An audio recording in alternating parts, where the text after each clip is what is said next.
Clark Kent, Superman. Clark Kent, Superman. Clark Kent, Superman. I mean, how do they not know?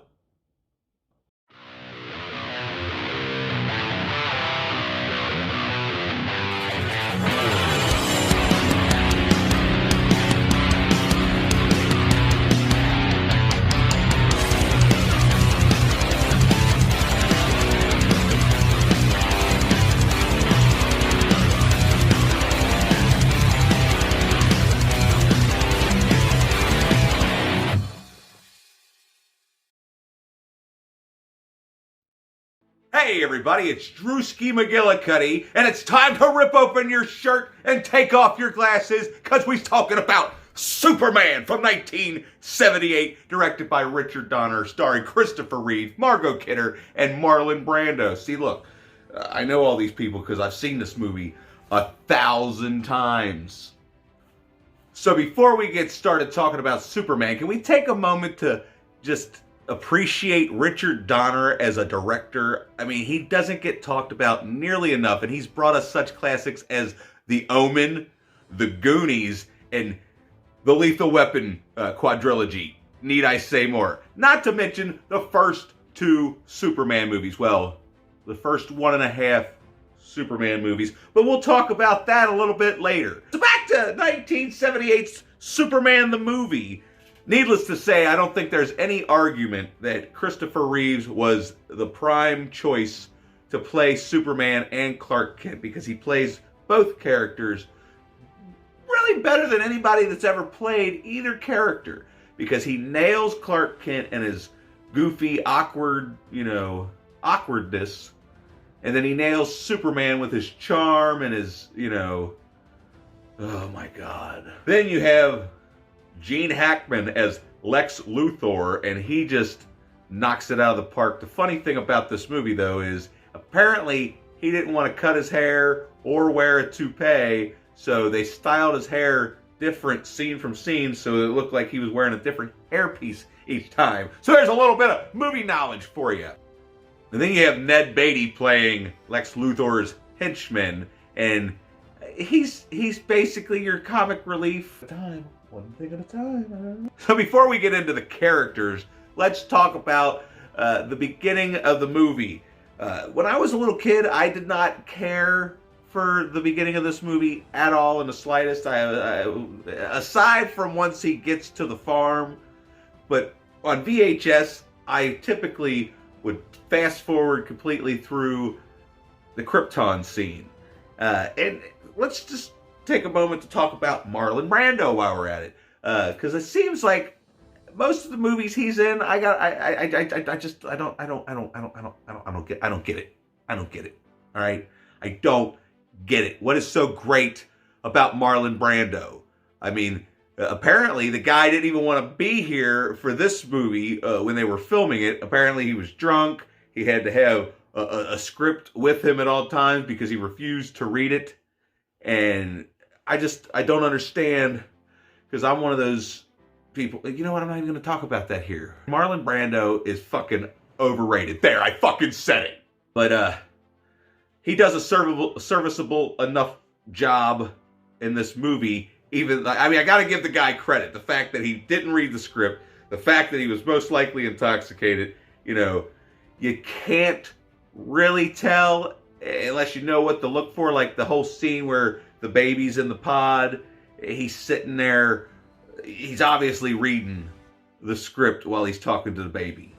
So yeah, when I was a kid, the Krypton scene, it bored me to death, so I always fast forward it. Now, it doesn't necessarily bore me, but it kind of, I don't know, it kind of dates to me. I don't know. The outfits that they're wearing, it's just very, I have no idea. Oh my God, and see, I skipped past the opening title sequence with probably my favorite piece of music ever put to screen, like a musical score for a film. This is it. Bum ba bum bum bum ba bum bum bum ba bum bum.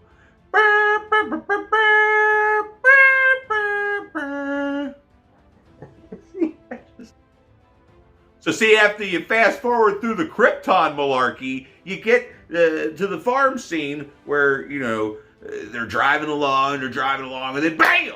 Here come a baby falling out the sky. A whole white baby. A baby, bruh.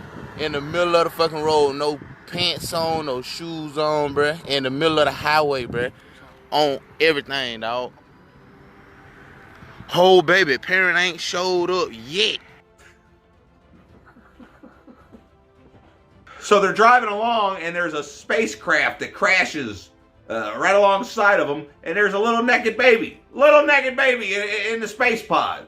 And, then they talk about, we can't keep a baby. This has to belong to somebody. And it's like, are you fucking kidding me? Are you fucking kidding me? It just crashed out of nowhere, out of the sky, and he's naked as a jaybird, and all he has is some adult-sized onesie with some red underwear and a red cape. So the Kents take in this naked baby. And we fast forward to, Clark in high school. And I've always loved, this scene, even though it kind of aggravates me that, he is, Superman. He's got all these powers, but his parents want him, not to be vain or not to be a show off. So he's got to pretend like he's clumsy and can't make the football team, and he gets to be the towel boy. They do a really good job of showing how frustrating that must be to have all the power and not be able to show anybody, and then just have to be like a loser. Okay, he's kind of a loser. He doesn't get to go to what's her name's house and listen to the records. And then the scene where Pa Kent dies.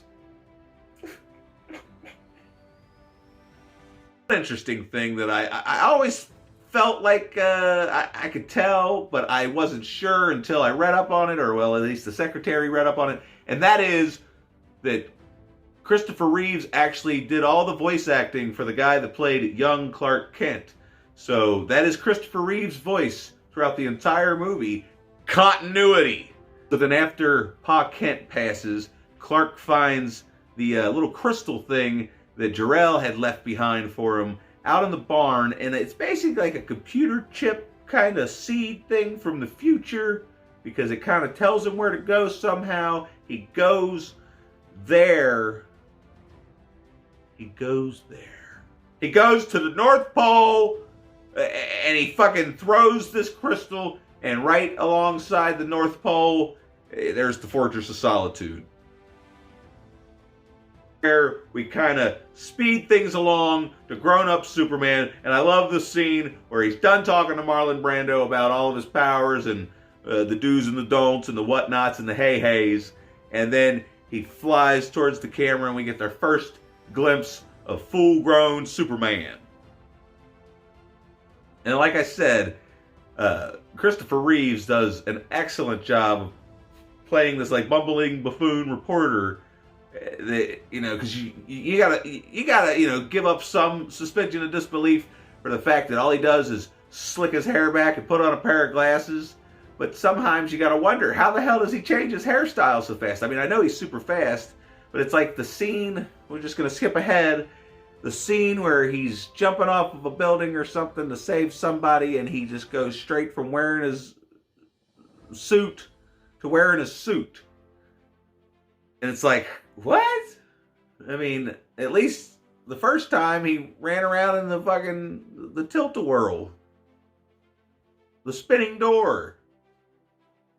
There's nothing I can say that has not been said about Christopher Reeves and his performance as Superman. I think we can all agree that Christopher Reeves is Superman. And, Henry Cavill, he's fine. He's fine. It's an alright movie. But he will never capture what Christopher Reeves captured. I didn't read the comics. I watched Super Friends and stuff like that. But, when I think Superman, I think Christopher Reeves, basically, is what I'm getting at. When I think... There's the other thing. When I think Lois Lane, I think Margot Kidder. Even though I don't find Margot Kidder attractive in the slightest bit. I think she's kind of ugly. I mean, she's kind of scary looking. She looks like she's 50 years old in this movie. And she's a chain smoker, and that's probably why. But yet, somehow, Superman falls in love with her. Fucking chain smoker. No offense to anybody if they find I mean, maybe, I don't know. I don't know. She's just not my type, I guess you'd say.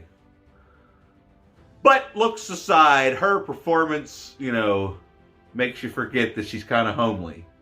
Oh my God. I guess the thing about this movie is, even when there's no scenes of Superman, it's still very engaging and entertaining, and that all falls back on the directing of Richard Donner. Like, even just the scenes around the newsroom. One of my favorites of the movie is when Jimmy Olsen's standing there and they're all meeting Clark for the first time, and then the chief asks Jimmy, "What am I paying you $20 an hour for when I should have you arrested for loitering?" I love it. Just small little things like that, and it makes it feel kind of like, a lived-in world, like the real world, like, even though it's Metropolis and it's filmed in New York City, or so I think, I don't know. It feels real. It's got a real feel. It's got the real feel to it. Was something had happened and Superman come and saved the day, and then we had a montage, which I absolutely love, and that's what most modern Superman movies are lacking, is the montage of Superman saving cats from trees. But I also love, the cat burglar, and then the people trying to escape on the boat. It's got, I love it. I love them showing Superman doing Superman things. It's a great thing to have in a Superman movie. So keep that in mind. So then there's Lex Luthor, played by Gene Hackman, and I can't remember if I cut it out or if I had it in there, but we're going to talk about how he didn't want to cut his hair, had a toupee thing, blah, blah, blah, blah, blah. All this stuff you could look up in the trivia section on Internet Movie Database if you're interested in knowing fun facts. I'm just going to tell you how, when I think Gene Hackman, I think Lex Luthor. Even though Gene Hackman has had a stellar career in film, the one movie I associate him with is Superman. A lot like literally every actor in this movie. You think of them and you think Superman. He's a real estate mogul, and he's buying up all the desert right behind California because he stole some nuclear missiles, and he's going to blow up the San Andreas Fault and detach California from the rest of the United States, which actually might not be a bad idea. So Lex Luthor starts to realize the only person that stands in his way of his evil plot scheme is Superman. So he somehow sends out this frequency that only Superman can hear and tells him, "Hey, I've got these missiles, they're launching, I got the thing to stop it, but you gotta come get it." So he goes to get it. He puts a fucking kryptonite necklace in a lead box and then tricks Superman into opening it. But then, luckily we got Mrs. Thor something burger. I don't know what's her name? Mitch Tessmacher! See, Lex is gonna blow up Hackensack, New Jersey. Not Hackensack, New Jersey. Teschmacher. But Miss Hushmacher, what? Teschmacher.